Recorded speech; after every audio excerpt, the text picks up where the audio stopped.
Good afternoon, everybody. My name is Hans Krieger. First, let me welcome you to the 25th Annual Roxbury International Film Festival, where Black directors of film, daily script reads, and an insightful Q&A come to Boston. Please go to ROXFILMFest.com for all the festivities and film lineups starting on June 20th. I want to thank first all of the directors that have come today to take the time out of their busy schedules to come and talk to us with a little bit more in depth about their films. In this Q&A, we're going to deal with the subject of mortality and the subject of immortality. So first, let us start with the director of Watson. Please give us a little bit about yourself and a synopsis about your film. Sure. My name is Mark Parry, and I directed Who is Watson? My background is I've worked in the film business for a while. I went to USC Film School before that. I'm also a professor of film at a place called Ringling College of Art and Design. And prior to this, I made another documentary called Veterans of Color, which actually was also at Roxbury. Who is Watson is about a guy named Bernard C. Watson, who had very humble beginnings, but ended up being a real mover and shaker in Philadelphia. The film kind of goes through his life and the important events going through things that he did in education, things that he did in politics, things that he did in the art world. And basically the end result is I was able to interview him. And this is a couple of years ago. He's still alive. He was 92 at the time. Wow. And so he's lived quite the life. Interesting. Very interesting. We're going to talk a lot about that a little bit later, as well as how we can actually collaborate the philanthropy of Dr. Watson with some of these films, because this is really about the connection of these films and how we can further bring these films together with the others that are here today. Can we get someone from Team Dream?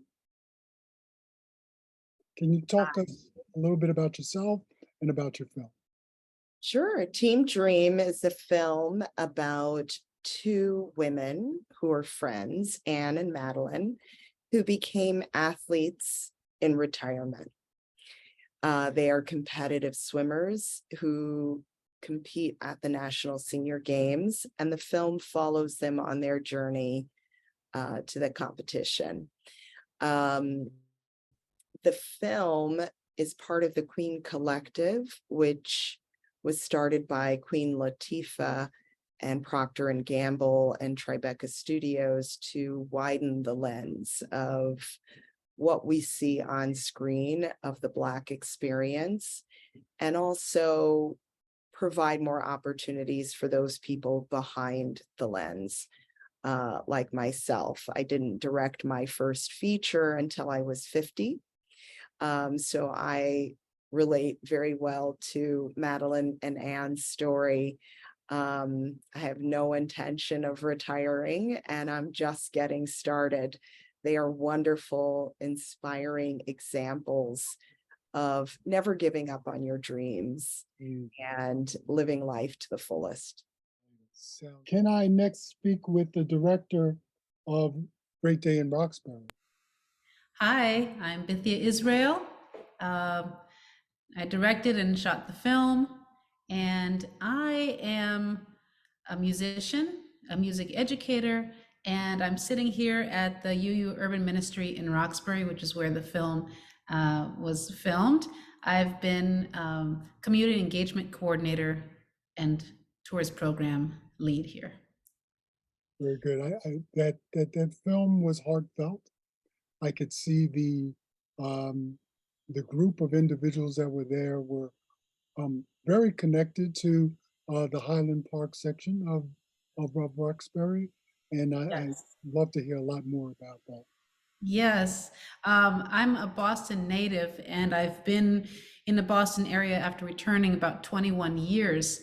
And to interview the elders of Highland Park that are featured in this film, it was really, it was just amazing. The stories that are not main Boston, well-known Boston stories are just amazing. For example, the stopping of the highway, the inner belt that Yeah. was already underway. Yeah. And for that to be stopped by activists was just amazing. So thank you. Very good. And can we speak with the Price of Hope director? Hi, I'm Caroline Josey Karoki. And first of all, I am so grateful to be a part of this amazing group here showcasing the Price of Hope. So thank you, Roxbury Film Festival. I will be premiering in the US with the Price of Hope. So what an honor, and I'm privileged to share this story, which is about it's shot in Nairobi, Kenya, not Nairobi, but Kimana, Kenya. I'm from Nairobi, Kenya, born and raised, but I reside in Savannah, Georgia. But so I call myself a global citizen. But my background has been from theater to film, media production, which has been my last experience in the recent past as a media producer in corporate world. But I've always loved storytelling. I believe everyone has a story. Everyone has one to tell. And I'm more drawn to stories that highlight and amplify the voices of the underserved and underprivileged communities. The film, A Price of Hope, was shot in Kimana, Kenya, which is a 3-hour drive from the city of Nairobi, which is where I'm right now, actually. Yes, it's 10 p.m. Anyway, nonetheless, the film shows strength and resilience amid inconceivable trauma after girls are rescued from female genital mutilation and child marriage by a couple, Dorcas and John Parry, who have given their entire life and livelihood to saving and helping girls in their community and beyond recover, go to school, because many of them, when rescued at such young ages, at 11, maybe 14, never been to school, start to go to school after rescue. But this film, while it highlights the practices of FGM and child marriage, which are illegal in Kenya, it's more of amplifying the girls' voices, highlighting the work of the grassroots efforts of Dorcas, John, and the advocates on the ground doing the work they do that is unseen. They've changed lives, they've changed hearts. They are interested in making sure that families are aware of the dangers of the practices and reconcile the families back with the girls. It is more of a showcase of what the grassroots advocacy can do, as opposed to just highlighting the practices of Kenya or rather the dangerous practices. I believe in, while we as filmmakers bring to light information that is otherwise unsaid, untold, not shared, that we can do so by also celebrating cultures and communities and individuals who are doing the work and doing it well. So it's been a long time coming for this film to be completed. And I'm so honored to be at Roxbury. I'm very honored. And hopefully that these girls' voices, the activists and their partners, get their work seen and heard. Thank you very much. I actually want to start with your film because it was very interesting to me, and the heartfelt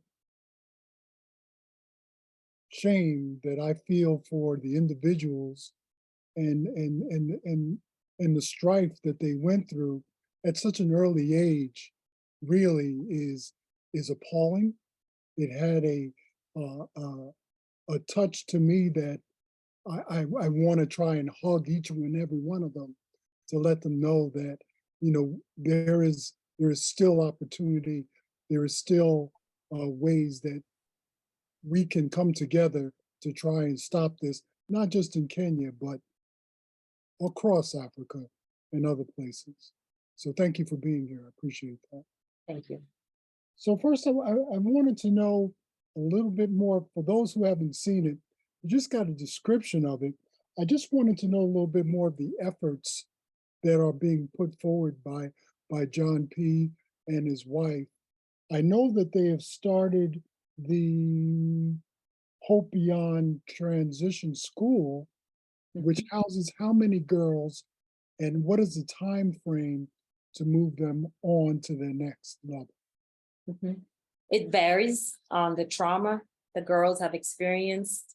So it could take from the rescue some 2 months, 3 months. It takes others a year or two to just get back to being a child, get past the trauma and be reconciled. Their goal is not to separate the families, but rather to intervene. So while they rescue them into the Hope Beyond Transition Center, they also have a school as well, not just for the girls, but for the community at large, for the girls to attend and other community children. And it is there that they start to go to school. They get skills, they get trained in all kinds of like day-to-day skills that they would otherwise not have had the chance to. But sometimes before they're reconciled, the families have to be visited, hearts have to be changed. Of course, there are some that, you know, probably takes a while because maybe they were arrested because it is illegal. So therefore, it all is depending on the families, because sometimes you can save a girl from marriage, and sometimes you have to rescue them from a marriage, from a man who's 2-3 times 4. I mean, it's just, yeah. But with that said, having even met these girls, and several times I've visited them now, is to see that they now can voice their own opinions. They have their dreams. So it's working. They have the support of the government. They have the support of the residents and the community members. It has taken a while, but it's also the people who are in these communities that have changed hearts and are educating others. So it is a ripple effect, what they're doing. So it all depends again on the level of abuse and the level of trauma each child has experienced, because again, some may have gone through both FGM and child marriage. And some of the marriages are, once you see the film, you will realize are traumatic experiences. So it could take a while, but success has been seen. There has been a lot of change, good things happening, all while maintaining the good culture, the fun side and the good side of the culture that is, you know, has this practices still ingrained. Can you give us a sense of the sheer numbers of young girls who have gone through this trauma? According to data, 1 in 4 have gone through FGM. And it is not just Kenya, it's not just Africa, you know, it's something that happens again under, you know, just because it's not being highlighted as much, it happens a lot. But the numbers are reducing. Of course, COVID raised those numbers because children were home. So it goes up and down. depending on the situation. For example, COVID happened and it raised the levels, but generally speaking, since at least 2011, because the law was enacted then, I believe, if not amended, that the numbers have reduced. So those who are practicing are aware it's illegal. So it takes an extra effort for them to do so, say while schools are closed, or if the child is home and they try and make it happen as quickly as possible before anyone finds out. But again, it goes back to the community advocacy and partnerships.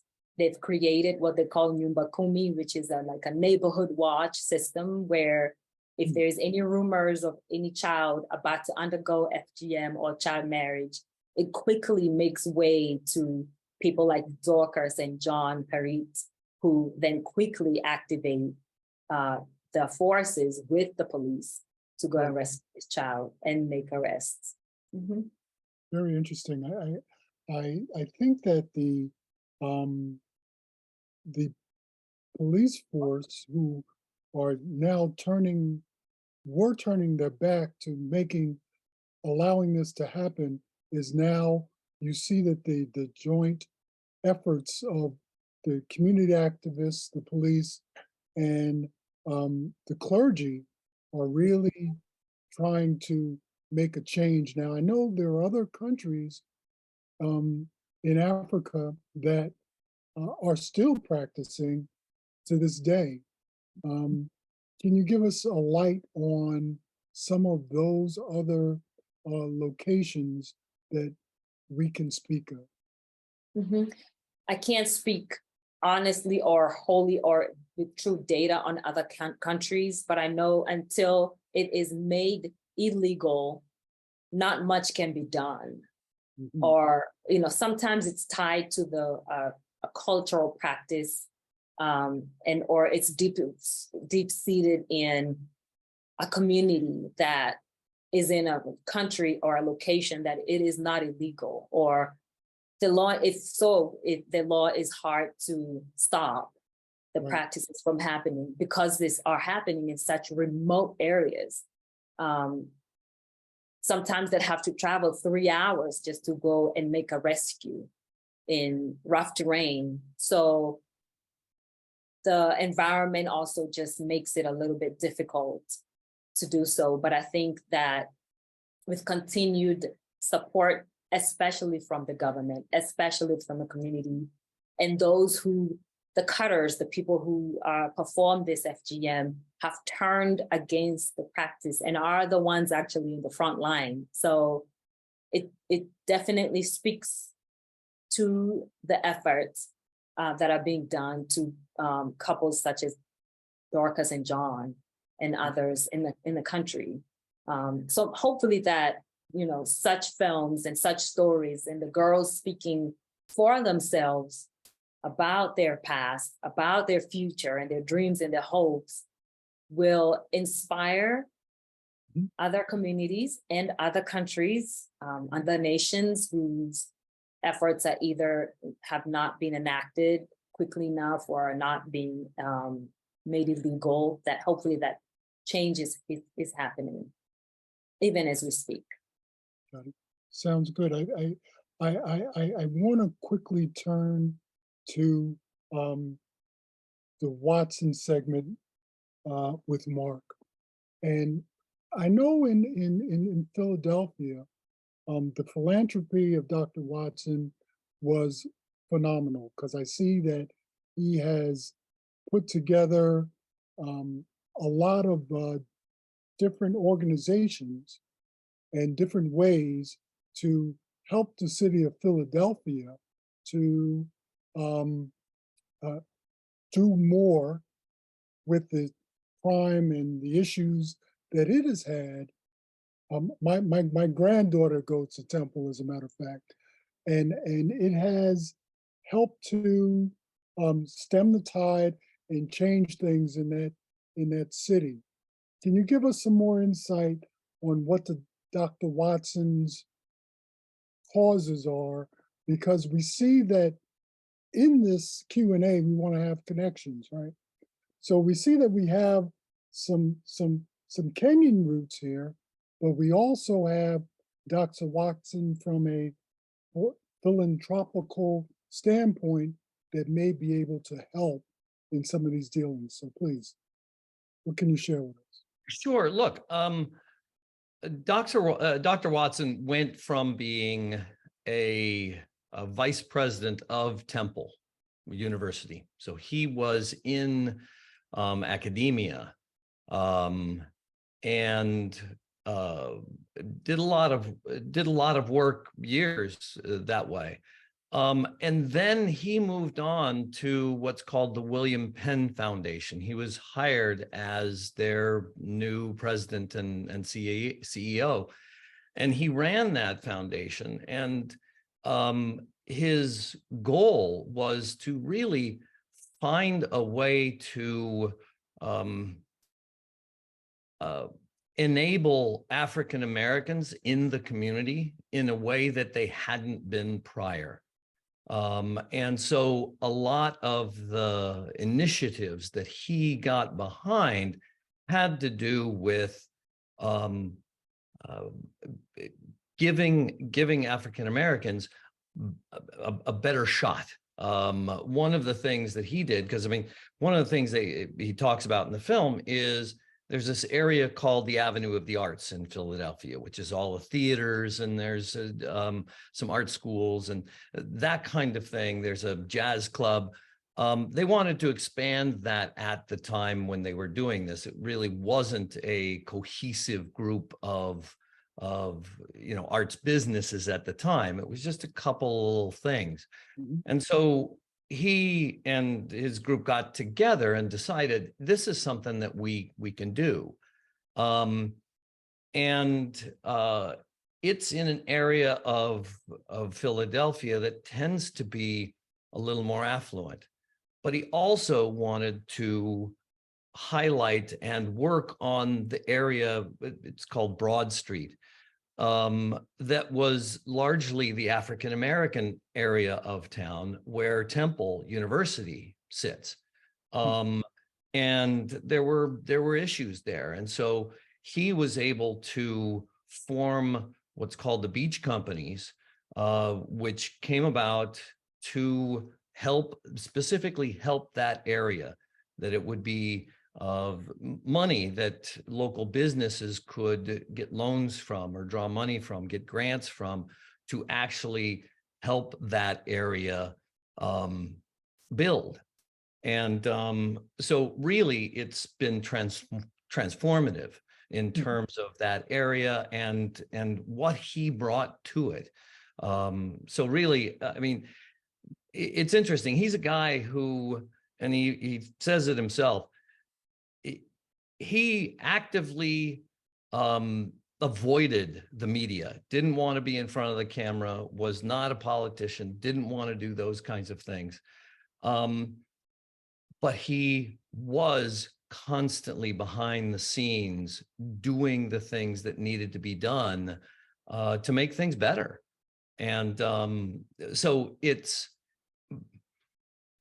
been interesting in terms of making the film, because there's not a lot of TV camera footage that I could draw from, because he just didn't want to do that. But he was making things happen, and that was exciting. Well, the interesting work that Dr. Watson did, and has a great foundation that's behind him. It really takes its notice, but it's very undernoticed because he was so much behind making a lot of these things happen. Can you talk a little bit about the art piece that he did later in life?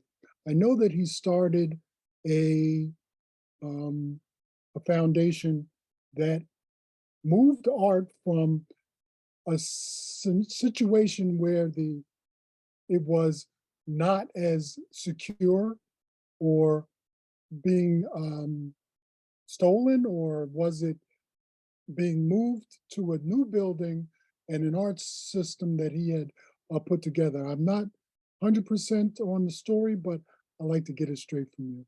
Sure. There was a guy named Albert Barnes, and in the early 1900s, he was a doctor. He made this this discovery that made him millions of dollars. And the way he spent his money was he went to France, basically, and Europe, and bought art from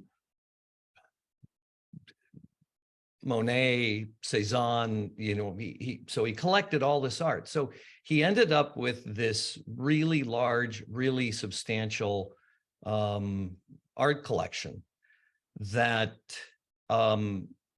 he housed basically at his estate. He died in the 1950s, and so then that became, you know, this foundation. He made a foundation that it would keep this art intact. And so what happened was that over time, the buildings got older. The foundation was struggling to actually pay its bills. There were some big issues that they had just in terms of keeping the foundation going. Right.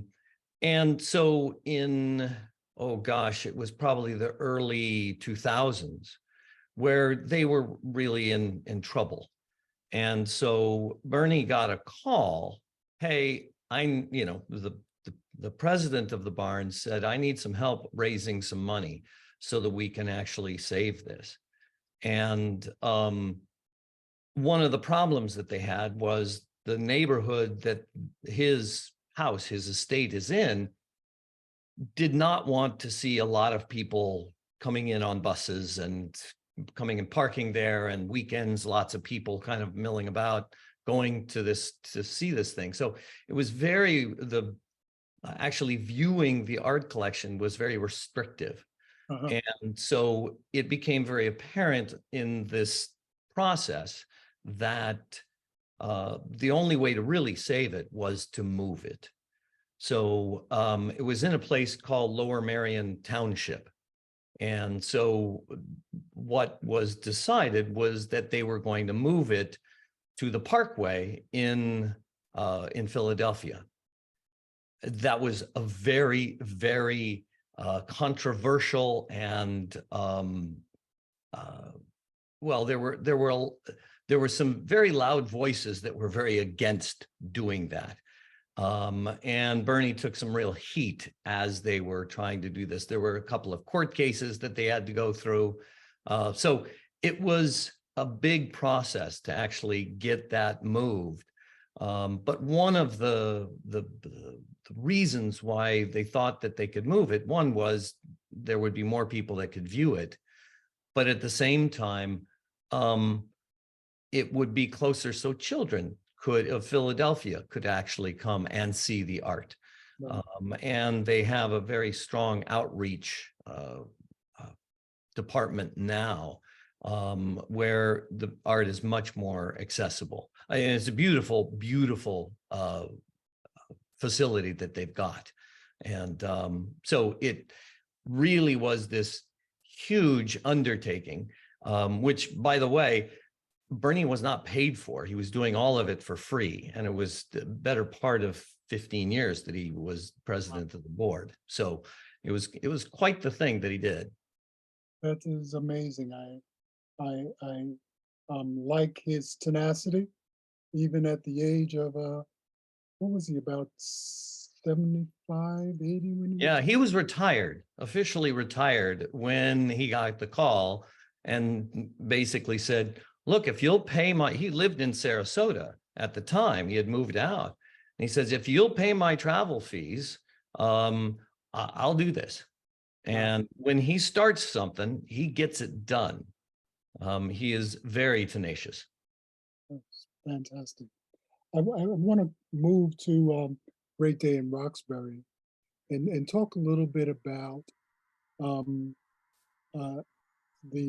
elders who were connected there, because believe it or not, Bernie's one of them. And he had a great understanding of how those who were of age have a responsibility. And the responsibility of this group of individuals out of the Highland Park was to preserve their neighborhood. Can you talk to us a little bit about that? Thank you. Yes. So the film starts with Sister Bithyah Mitchell Brown, and she's an elder who's been in the neighborhood since the 70s. So Roxbury is a very activist community. And in the 70s and 80s, the area was really in an influx, and there were a lot of issues. People had lost property. There was a highway that was going to plow through the town, which I had alluded to earlier. It was stopped, but the process had already gotten underway. There was arson going on. There was what they call white flight was happening because part of the reason was that there was legislation passed to desegregate the schools in Boston. And so the neighborhoods were in influx and a lot of abandonment going on with the properties here. And I've been told that you could buy a house for $500 back then. Now they're going for close to $1 million or more. Right. And yes, so Sister Bithyah opens the film explaining that she and her husband came from the South. They had been marching, so when they came up here, they saw an opportunity to continue the work that they had been doing as young people in the South. And there were about 70 elders that came together on this great day in Highland Park in Roxbury to get a photo taken, a group photo on the steps of a brownstone building by another elder who's a photographer, Hakeem Raqib, who has many decades of professional photography experience. And so since I'm here at the Urban Ministry, and I had started to do little films for, during the pandemic, honestly, I'm self-taught. I mean, honestly, this film was shot on the iPhone.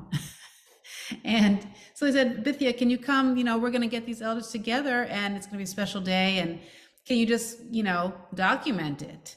So I floated around and, they were having coffees and donuts and you saw people hugging and, and I started going up to people, what's special about today? And they'd say, it's a reunion. I haven't seen my neighbors in 3 decades, and so really hearing the cohesiveness of the elders and the planting of gardens and how there are gardens around town here. And a lot of those gardens were from a singular effort of a couple men that were really beloved in the town.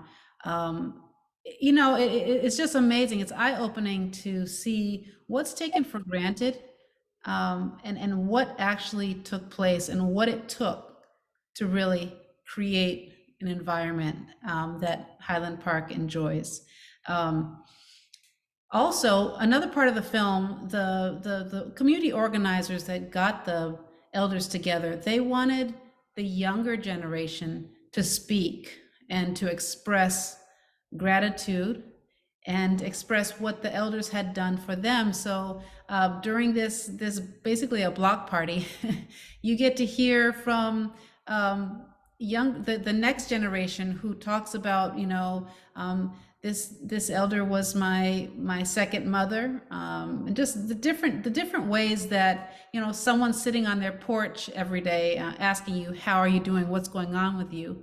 How pivotal that was for the next generation is just, I feel like we're inundated with information, right? We have more reach than we ever did. And yet we're in a way, sometimes in practice, more isolated because all we have to do is look at this phone and that's it. We don't have to talk to each other. We don't think we have to talk to each other. It was really refreshing to bring it back and to recall, 30 and 40 years of activism. And honestly, hopefully people were saying during the film, I hope this continues. I hope that we continue cherishing elders, telling their stories, and we need it because there's so much cynicism. There are a lot of, a lot of, difficult things that we face. And I think as younger generations, sometimes there's this feeling that the world is closing in on you, what's the big thing now? AI, well, what's real anymore? And all this stuff. And to have an elder say, well, when a book is published, it can't be changed. Nobody can go behind the scenes online and change it. It's the whatever edition of this book. That's real. To get brought back by elders who have lived through a few things, a lot of scary things, and what has helped them maintain their solidarity, their peace of mind, their faith in community, and across racial lines. I mean, the news a lot of times oversimplifies issues, polarization of race, just different things. And then when you hear the stories of people who have witnessed the redlining that has, prevented people from getting their due and their value out of the homes that, investors come in, that same home now is worth something more, and things start getting, sidewalks start getting repaired and libraries start getting rebuilt, and, things that were not deemed important 30 years ago or 40 years ago. And why is that? So to see people who have been so steadfast, and yet, even though they've lived through so much, so many divisive issues, they have not stopped being neighborly to one another. And that's the beautiful thing. I mean, it was just a privilege to be able to go into interviewees' homes and to see them, they'd sit with me and they'd say, oh, Joe, there's Joe on the step. And then, she'd run out and, talk to Joe, and they're, different races, same neighborly feel. And why we don't see more of that in the mainstream, well, I'm sure it's not an accident, but we need to continue telling these stories. Right. I think the thing that stuck out to me most in the film was the camaraderie. I think there was about 50 to 60 individuals who were on those 4 steps, 4 in front of those brownstones, who took that picture. And there was one of the individuals who was on camera and said, well, I'm the newcomer to the group. I've been here 20 years. And I was really amazed that it was such a family-oriented part of the film where everybody knew each other. But in the earlier days, they were kind of nervous to come out your door because of the actions of shootings and robberies and stuff like that. So they were pretty much very taking care of their own, and they stood together and did such a great collaboration to keep that neighborhood safe with community activists and bringing things together. So it was a good film. I really liked it. Thank you. And so that brings me to the immortality side of this conversation, and that is with Teen Dream. Now, those 2 ladies, I forget their ages. They're in their 80s. 80. Well, Anne is 84 now. Madeline is 77. And they have such spunk and vitality going to the adult Olympics each and every year. For how long? Please talk about it. Yeah, so the Senior Olympics are every 2 years, but because of COVID, the schedule got messed up a little bit. So they are actually heading to the new games in Pittsburgh next month. Oh. And the games that we captured were last year in May in Fort Lauderdale. And they basically are over a period of almost a month. And they have every sport from pickleball to basketball to all of the competitive swim events, and track and field, tennis. And you just have to be 50 or older, which means I qualify. Very good. I think I would like to speak to one of them one day, because we know that immortality is unsustainable, and we have ways to try and sustain that, and is swimming one of them. Wow. Is it sports? Because I see a lot of elderly individuals who do tons of walking, swimming, biking, and they look better than me, and I'm barely in my 60s. So I'm just trying to find out what is the one of the better sports to try and achieve that immortality. Yeah, the fountain of youth. I think, we're all in search of that. This culture in America really focuses so much on young people. Yeah. But honestly, for Anne and Madeline, it's not so much about living to a certain age, although Anne really does have this goal of living to be 100. That was, something that an elder in her family had expressed when she was young. Like, I'd love to see, one of the generation, somebody from a future generation live to be 100. But I will tell you that while we were filming, there was a 99-year-old woman. She was turning 100 the following month, who literally hopped out of the side of the pool. Like, didn't walk up the stairs like I would, but literally just propelled her body out of the water, leapt out, and came over to talk to us. And she's been swimming her entire life. And many of these people who are competing at the games, they are master swimmers. They competed as young people.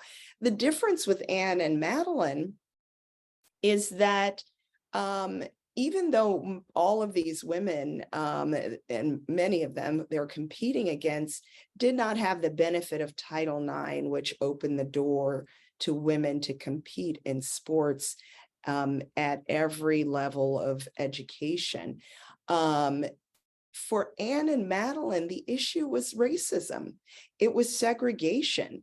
That is what kept them out of the pool, or in a pool that was substandard, or did not give them the opportunity to continue to swim until they were much older and had the resources in their buildings, and to hire a coach, Derek Milligan, who started Team Dream more than 20 years ago, to get more women of color swimming, biking, walking and running. So yeah, this is a story not just about competitive swimming and aging gracefully, but it does address some of the issues around this myth that Black people don't swim, or Black people can't swim. What the film touches on is actually there is a long history of Africans in the water. Once we were warriors of the water, and the sort of dividing line came with enslavement. And that is when you began to see Black folks being threatened and restricted, and of course, enslaved. And so they were not allowed to go into the water because the white slave owners, back then were threatened by that, of course. And then years later, with segregation, it became a matter of, keeping whites and Blacks separate, to the point where certain pools were filled with concrete when it came time for desegregation. Very, very interesting. I think that Madeline and her partner have a lot to be proud of. They have definitely changed their lives and hopefully the lives of many others who are in their group to get out there, be more aggressive in the sports arena. Can you give us an idea of the numbers? So this is in every state, right? And Yes. and at the games, can you give us an idea of the numbers of individuals who participate in a certain sport? Oh my goodness. In the swim events, there had to be hundreds. I don't know the exact numbers, but yeah, there were thousands of seniors who were at the games. They have the parade of athletes. They have the lighting of the torch. You know, it's it is like any Olympics, you know. You have to qualify at your state games by winning either gold, silver, or bronze.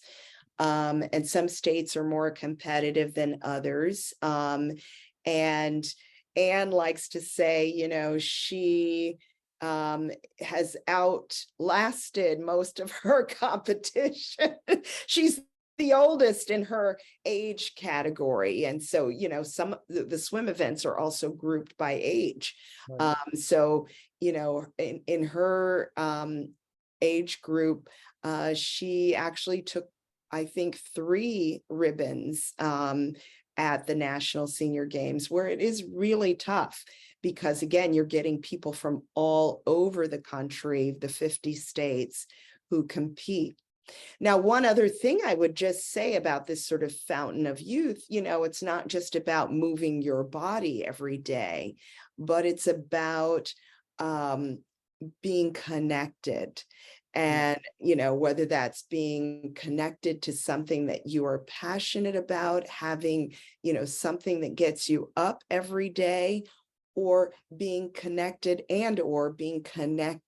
to community. And you see this in Team Dream, where Anne and Madeline, their friendship is, you know, at the center of the story, and they have each other's backs. And that is the magic of Team Dream, the organization, that it is a social networking club, in addition to being a place where people train and move their bodies. And so as we age, studies have shown it's really important that we have community and not be isolated. I see that is a running theme through all of these stories that were told today by these great directors, and I'm so happy to have gone through speaking to each and every one of you. I think that community serves all of us very well. It's from Great David Roxbury, Price of Hope, Team Dream, and Dr. Watson. We have to continue with the community factor in order to continue to making us all much better in what we do and how we do it. So I want to thank each and every one of you for coming today, giving us the opportunity to speak to you. Please, everyone out there who's watching and listening, please come to Roxbury filmfest.com to pick up your tickets, to watch the films. We have day passes, we have all week passes, we have several locations in Boston that you can see the films, plus it's online as well. So please, thank you for coming, and we hope to see everyone soon. Thank you. Thank you. Thank you. Thank you. Yeah.